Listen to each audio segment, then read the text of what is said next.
Several years ago, the state of Ohio made it legal for cities to allow open containers of alcohol in designated areas of their communities when, say, a big event happens in a downtown. No city around Youngstown has made an effort to get the designation. Canton is the closest, but now little old Columbiana wants to bring open containers to its downtown when the event is appropriate. Tonight, City Council started the process. First News reporter Dan Marcel, he's live in the studio with our top story at 11.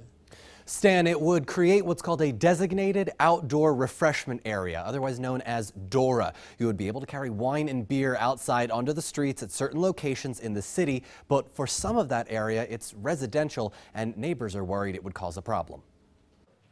After it was all finished, Columbiana City Council voted 5-1 to allow an application to be drafted for a DORA. The city will now spend the next few weeks creating the proposal that will allow people to walk into the street with beer and wine.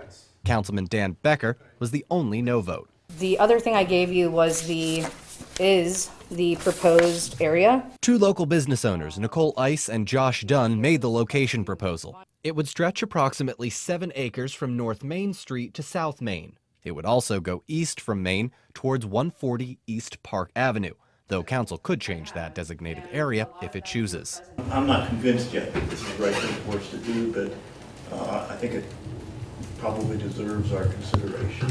Reaction is mixed among council and neighbors. Several residents and business owners say they would appreciate having more people in the area, but some that live on Park Avenue say it's too much. Oh, I feel it's a good idea. I mean, if they're going to have a block party, it should be allowed. I just feel like I would not be in favor of it. Just to bring people from outside of the town into downtown and see the wonderful small businesses and the local life. Who's going to clean up after these people once the drunks have dropped all their cups and thrown everything around? It's not really going to bring in riffraff, in my opinion. They'll bring, as long as it's controlled, it will be a good thing. Another issue brought up tonight, the fact that the west side of Main Street is still a dry area.